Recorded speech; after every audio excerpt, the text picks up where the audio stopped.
2020 کا آرڈر تو من جملہ گلگت بلتستان کے تمام سیاسی جماعتوں نے اس کو مسترد کیا ہے، چونکہ گلگت بلتستان کے عوام یہ سمجھتے ہیں کہ گلگت بلتستان کے لوگوں کے جو ایشوز ہیں بنیادی طور پہ اس کے اوپر آج تک جتنا کام ہوا ہے اس کے اوپر سرتاج عزیز صاحب کی رپورٹ واضح طور پہ ہے، سپریم کورٹ آف پاکستان کی ججمنٹ بھی واضح ہے۔ اگر وفاقی حکومت کے پاس جو اس کے اوپر مزید کام کرنے کی ضرورت اس لیے نہیں ہے کہ گلگت بلتستان کے معاملات کے اوپر سیر حاصل بحث بہت پہلے سے ہوتی رہی، بالآخر سرتاج عزیز صاحب کی رپورٹ میں وہ تمام جو ایشوز تھے ان کے اوپر ایک مفصل رپورٹ دی گئی، اس کے اوپر گلگت بلتستان کے مسائل کا حل پیش کیا گیا، اس کو سپریم کورٹ آف پاکستان نے اپنی ججمنٹ کا حصہ بنایا، جو کہ 17 جنوری 2018 کو جاری ہوئی ہے۔ ایک سال تقریباً گزرنے کو ہوا کہ وفاقی حکومت اس کو عمل درآمد کرنے میں لے تو لال سے کام لے رہی ہے۔ اب 2020 کا نیا گورننس آرڈر یہ جاری کرنا چاہتے ہیں، تو اس طرح کے پیکیجز تو مزدوروں کو دیے جاتے ہیں، کسانوں کو دیے جاتے ہیں۔ گلگت بلتستان کے قوم کے ساتھ آپ نے کوئی مذاق تو نہیں کرنا، یہاں کے لوگوں کے جو ایشوز ہیں ان کو سمجھنے کی کوشش کریں۔ اس وقت پاکستان کی جو بقا ہے اور پاکستان کی جو سالمیت ہے اس کو بنیاد بنا کے سرتاج عزیز نے رپورٹ دی ہے، اسی رپورٹ کے اوپر عمل درآمد کرنے میں ہی وفاقی حکومت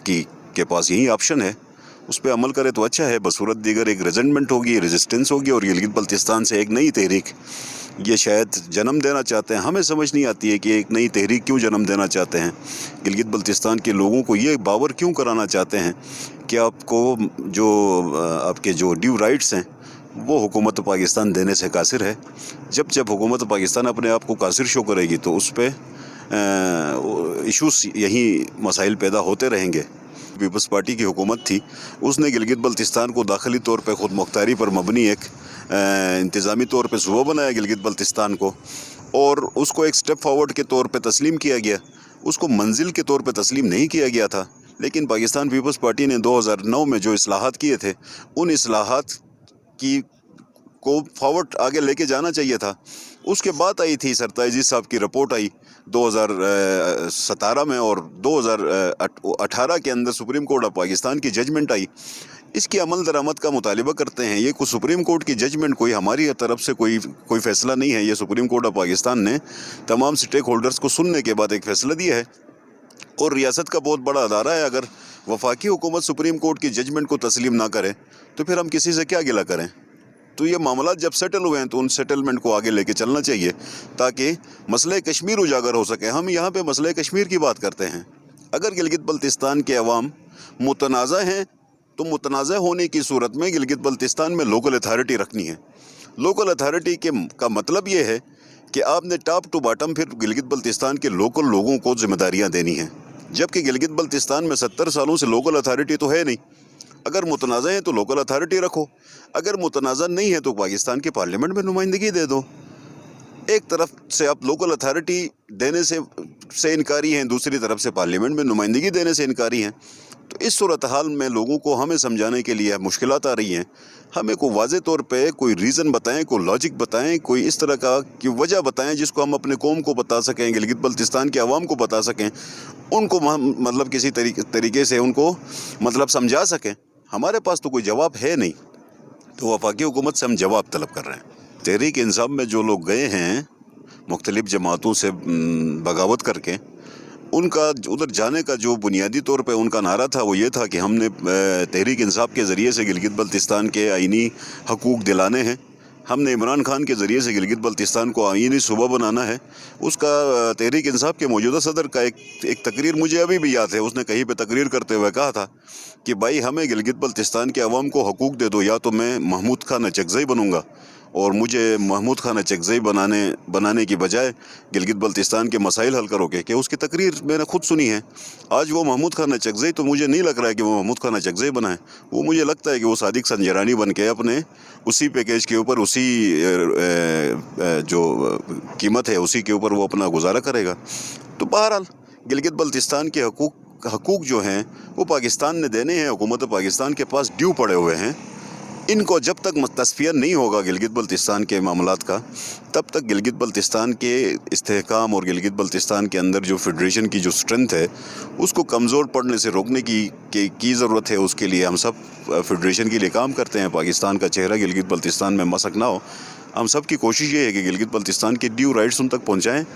اور مسئلہ کشمیر کو اجاگر کریں۔ دیکھیں اس وقت مسئلہ یہ ہوا ہے کہ 5 اگست کو وزیر اعظم انڈیا نے مسئلہ کشمیر کا مرڈر کیا۔ اس نے ایک ایسا اقدام کیا یونیلیٹرل، اس نے جو انٹرنیشنل جو ٹریٹیز تھیں یا انٹرنیشنل جو UNCIP کے ریزولوشنز تھیں ان کی وائلیشن کی ہے، اور بائی لیٹرل جتنے ایک معاہدے تھے پاکستان اور انڈیا کے خلاف ان ساروں کی اس نے وائلیشن کی، اور اس نے یونیلیٹرلی جموں کشمیر کی حیثیت کو تبدیل کیا، آرٹیکل 370 کو ریموو کیا، آرٹیکل 35 کو A کو ریموو کیا۔ تو اب اس صورتحال میں ہم صرف محض حکومت پاکستان کی طرف سے یہ موقف آیا کہ ہم جنگ نہیں کر سکتے، حکومت پاکستان کی طرف سے یہ موقف آیا کہ ہم جہاد بھی نہیں کر سکتے، تو حکومت پاکستان مودی کے ایکشن کے خلاف نہ تو جنگ کرنا چاہتی ہے نہ ہی جہاد کرنا چاہتی ہے۔ تو اس کے پاس اب حکومت پاکستان کے پاس ایک ہی آپشن تھا کہ وہ گلگت بلتستان کو آزاد لداخ کو کارگل کو ملا کے ایک صوبہ بناتی،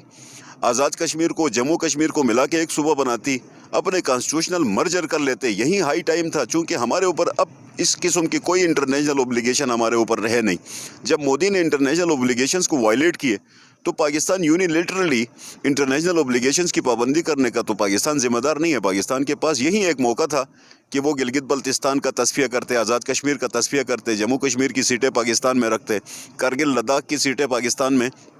کے آئین کے اندر مرج کر کے رکھتے، تاکہ مسئلہ کشمیر دنیا کے سامنے اجاگر ہوتا اور مسئلہ کشمیر کے تصفیے کے لیے انٹرنیشنل کمیونٹی میدان میں آتی اور پاکستان کا موقف سننے کے لیے وہ تیار ہو جاتے۔ تھوڑا سا آرڈر 2020 کو سمجھنے کی ضرورت ہے۔ آرڈر 2020 کے خلوخال ابھی تک اس کو پبلش نہیں کیے گئے، وہ ایک سیکرٹ ڈاکومنٹ ہے۔ بہرحال اس کا پروسیجر یہی ہے کہ آرڈر 2020 نے مرتب ہونا ہے، لامحالہ کوئی سیکشن آفیسر اس کو مرتب کرے گا۔ کشمیر افیئر کا اس کے اندر انفلوئنس ہوگا، چونکہ کشمیر افیئر اور GB کونسل اس کے اوپر ذمہ داریوں میں ہیں، تو وہ زیادہ تر مرتب کرنے کی ذمہ داری ان 2 اداروں کی ہے۔ لامحالہ وہ جب ان لوگوں نے مرتب کرنا ہے تو پرائم منسٹر سیکریٹریٹ جائے گا، وہاں سے کیبنٹ کی اپروول کے بعد اس کو سپریم کورٹ آف پاکستان میں اس کی انڈورسمنٹ کی ضرورت ہے۔ جب وہ سپریم کورٹ آف پاکستان میں پیش ہوگا، چونکہ ہم پہلے سے فریق ہیں اس ججمنٹ کی امپلیمنٹیشن کے لیے، ہماری پیٹیشن پینڈنگ ہے، تو سپریم کورٹ لامحالہ گلگت بلتستان کے جو فریق ہیں ان کو نوٹس کرے گی۔ اس کے اوپر ہم پہلے سپریم کورٹ آف پاکستان میں ہم یہ بیٹل لڑنا چاہتے ہیں وفاقی حکومت کے ساتھ، اور ہمیں امید ہے کہ supreme court of Pakistan Gilgit Baltistan کے عوام کے موقف کو سنے گی۔ سپریم کورٹ کے پاس بھی جو آپشنز ہیں اس کے اوپر ہم کوشش کریں گے کہ سپریم کورٹ کو ہم قائل کریں کہ گلگت بلتستان یا تو لوکل اتھارٹی دینی ہے یا تو پاکستان کے آئین میں مرجر کرنا ہے۔ ان دونوں میں سے جو بھی حکومت پاکستان کو سوٹ کرتا ہے تو وہ کوشش کریں گے کہ سپریم کورٹ میں یہ اپنے موقف کو سامنے رکھیں گے اور سپریم کورٹ میں ایک لیگل بیٹل لڑیں۔ اس کے بعد بھی اگر ہم سپریم کورٹ سے مایوس ہوتے ہیں تو پھر عوامی تحریک کے اوپر انشاءاللہ تعالی گلگت بلتستان کی قوم کو لے کے عوامی تحریک میں جائیں گے۔ الیکشن کا بائیکاٹ کبھی بھی نہیں ہوگا، ہم الیکشن کے بائیکاٹ کبھی بھی نہیں کریں گے۔ انشاءاللہ ہم الیکشن میں جائیں گے، یہی سارے سوالات لے کے عوام کے پاس جائیں گے، اور عوام کے ذریعے سے ہم شعور کی بنیاد پر عوام سے اس کا رد عمل میں جو بھی موقف ہوتا ہے وہ ہم عوام سے اس کی پذیرائی حاصل کریں گے۔ وہ وقت طے کرے گا جب بھی وہ موقع آتا ہے۔ آگے جو الیکشن ہونے ہیں اس الیکشن میں پتہ چلے گا کہ گلگت بلتستان کے عوام جو ہیں آرڈر 2020 کو قبول کرتے ہیں یا مسترد کرتے ہیں، تو وہ نتیجہ الیکشن میں آئے گا۔